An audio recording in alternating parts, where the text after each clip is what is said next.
here for the party. Trust me, we just getting started. The sound, the vibe, I feel so alive. I'm only here for the party. Trust me, we just getting started. Hello and welcome back to the David67 Celtic News YouTube channel. As you should have seen from the wee introduction sequence there, it is a video about the Celtic FC women's side, the Celtic girls side, and so if you don't follow the Celtic girls, the Celtic FC women's side, this video may not be for you. However, there are plenty of videos in the archive, including yesterday's post-match review of the good win over Hibs 3-1 on Saturday, and with us having a midweek game this week against Aberdeen on Wednesday, I will be doing a preview of that game tomorrow, Tuesday. So, cracking on with the review of Celtic's very disappointing defeat to Rangers yesterday, 1-0 in the SWPL.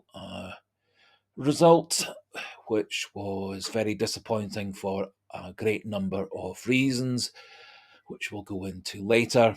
And it also, with the draw between Hibs and Glasgow City earlier in the day, does mean that there is a very tight finish going into the last two games of the season. Hibs are currently on top with 71 points. Rangers 68 points in second place. Glasgow City also on 68 points. In third place, with those two teams separated by goal difference, Celtic still lie fourth, level on points with Hearts on 59. Both teams have goal difference of plus 63. Celtic are currently fourth due to having scored one more goal than Hearts over the season, and Motherwell lagging in sixth place. Was intending to put in some edited highlights of the game, however, BBC iPlayer and BBC Sport at the moment are blocking any kind of viewing of that, so I'm unable to take the extracts and highlights to do a wee highlights video. Going through the game, Celtic actually started quite brightly, couple of half chances, couple of nice bottles into the box from corners and direct free kicks, putting the Rangers goalkeeper and defence under a bit of pressure. However, the ball never quite fell to a Celtic player to get a proper header or shot on goal. And then, slightly against the run of play, a big boot clearance up the pitch by one of the Rangers central defenders. Kelly Clark completely misjudging the ball. Ball flicked the top of her head, and the Rangers striker Kirsty Howitt got in behind.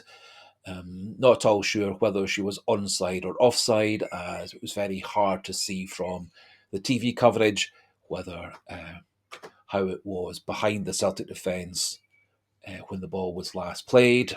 There is no VAR.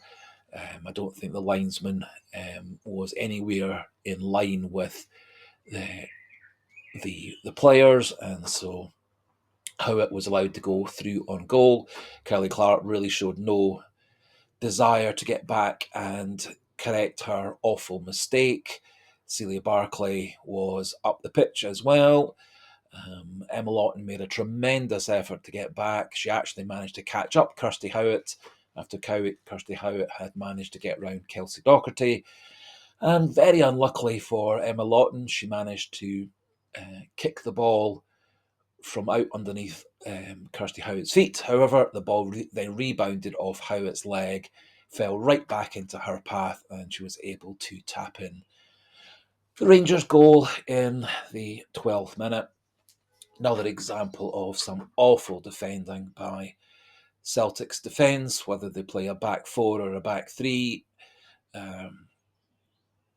They are getting caught out far too often with simple, long, hopeful balls punted over the top. Kelly Clark, her positioning has become this season more and more suspect, and her recovery pace is very poor. And unfortunately, we don't have good defenders like Chloe Craig and Caitlin Hayes to recover. I think Emma Lawton is doing very well. in the right centre-back role, although I do think she's much more of a threat for Celtic when she's playing right back or right wing back. However, unfortunately, Luana Munoz, who I've been very impressed with, has spent most of the last 2 years out injured, and Bruno Lenenko has been very hot and cold in terms of her performances and very inconsistent. And as a result, Celtic's defence, particularly in the second half of the season, has been very, very suspect.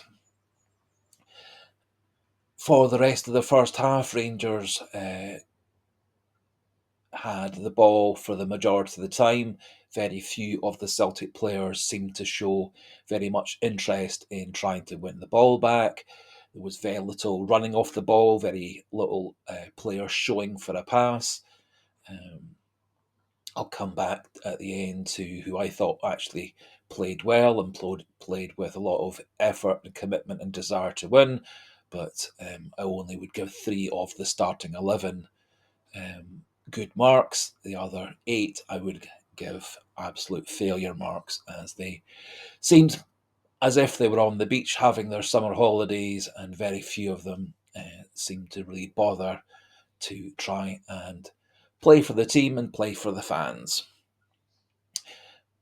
I was expecting some substitutions at half time, but I dare say Elena Sidiku and her coaching staff gave all the players a very stern talking to, asking them to increase their commitment in the second half. And to be fair, a few of them did play with a wee bit more fire in the second half. Celtic did get into the game a bit more in the second half. And to be thoroughly fair, Kelsey Docherty made some good saves in the second half.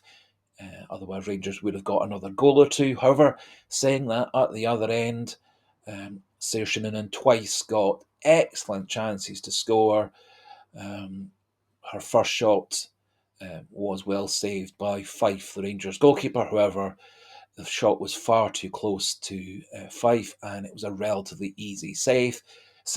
However, Noonan was completely unmarked just inside the box and really should have put that one away. She had, in essence, the whole goal to shoot at, and Fife would have had no chance with a well placed shot into either corner. And then again, a bit of Rangers mix up and poor defence allowed Saoirse Noonan a lovely opportunity from the edge of the box, but she blazed the ball over the bar when, again, any kind of shot into the corners would have been unstoppable for Fife, who was stranded in the middle of the goal. And Morgan Cross, who came on as a substitute, did have a great chance at the back post, and she was just a few millimetres off with a diving header that just evaded the post. So, having said how awful Celtic were, they actually did have 3 excellent chances in the second half. Saoirse Noonan wasted 2 of those, which has been a recurring theme all season. And a wee bit of bad luck in that Morgan Cross didn't quite get enough connection with the header, although she did very, very well to get in behind the Rangers defence for a nicely placed cross bouncing across the box, which evaded the Rangers defenders. And unfortunately, Morgan was just one step behind. Otherwise, she would have had a simple finish at the back post. The last 10-15 minutes of the game were all a bit humdrum, neither side really having an awful lot of energy. Celtic and Rangers not really threatening any further goals late in the game. And the game petered out to a 1-0 defeat. Just looking briefly at the stats for yesterday's game, I think it also shows that Celtic weren't actually out of the game. They did have possession, they did have chances, they did force corners, they did make the Rangers goalkeeper make some saves, although, as I said earlier, Rangers did have the bulk of possession and more chances and did force Kelsey Docherty into more proper saves. So, looking at the stats briefly, possession was 54-46 in favour of Rangers. Shots were 16-7 in favour of Rangers. Rangers had 8 shots on goal. The Ghirls just 2. 4 off targets by Celtic, 7 off targets by Rangers, and both sides had 1 shot blocked. Kelsey Doherty made 6 saves in the Ghirls goal, and Fife made 2 for Rangers, and corners were 5-2 in favour of Rangers. So very, very poor defeat by Celtic. It didn't look like many of the players really showed up to play yesterday. Players I would give good pass marks to: Emma Lawton, Mo Minakau, and Kelsey Doherty. As I said, Kelsey Doherty made several good saves. Emma Lawton tried her absolute hardest. She's all over the pitch. She's doing her absolute best to play for Celtic and to play the best she can. She does her best to get forward. She shows tremendous energy and desire and commitment to try and get back and defend. And I would say that her effort to get behind and cover up for Barkley and Clark's awful defending, chasing down Howitt, and with a wee bit of luck, that hooked clearance tackle on Howitt would have saved the goal. However, the luck was with Howitt. And the ball rebounded off her leg straight back into her path. Mo Minakau, I thought she did very well in midfield. However, she does require somebody with effort and commitment beside her to help her out with tackling, help her out with passing, and to be available to help open up spaces. However, Amy Gallagher, Lucy Ashworth-Clifford, Jenny Smith, Maria McInerney were all pretty much absent, rarely ever supporting the cow, very rarely ever showing for a pass from Emma Lawton, very rarely showing much intent to get stuck in midfield or make progress down the wings. And Saoirse seemed to be just waiting for everybody else to give her a pass, showed no real desire to close down any of the Rangers defenders or Rangers goalkeepers. And Murphy Agnew, first 10-15 minutes, looked very bright and full of energy. However, she got a horrible two-footed challenge from Nicola Doherty on the wing. The assistant referee, who was right there, she seemed to completely ignore the fact that it was an awful challenge. And Murphy Agnew required a couple of minutes of treatment after the injury. She appeared to have suffered a leg injury and also a knocked her face and nose with a bleeding nose. And Murphy Agnew, for the rest of the half, didn't look like she had much pace to get in behind Nicola Doherty. And although Murphy Agnew did try very hard to close down the defenders and the goalkeeper, she required McInerney and Noonan to show equal commitment. And so Murphy Agnew spent much of the first half chasing shadows as Rangers passed the ball out of defence.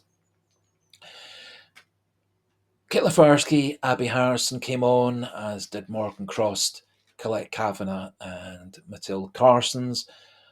Morgan Cross, I thought, did well in the brief time that she had on the pitch. And it has been disappointing that she has been out for several games with injury. And I would be hopeful that Morgan Cross gets a start on Wednesday against Hibs. Kit Lafarsky, Abby Harrison looked like they were trying to play, but were getting frustrated by the Rangers defenders and a lack of support and commitment from their teammates.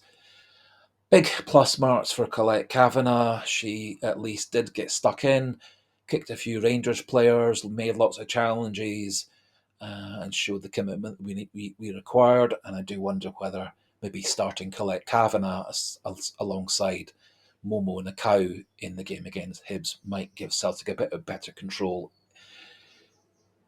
in the midfield. I think there are several players who I suspect won't be at Celtic next season. I have a strong feeling that all three of the Americans will be going back off home to America. I think players probably such as Natalie Ross and Kelly Clark are going to retire.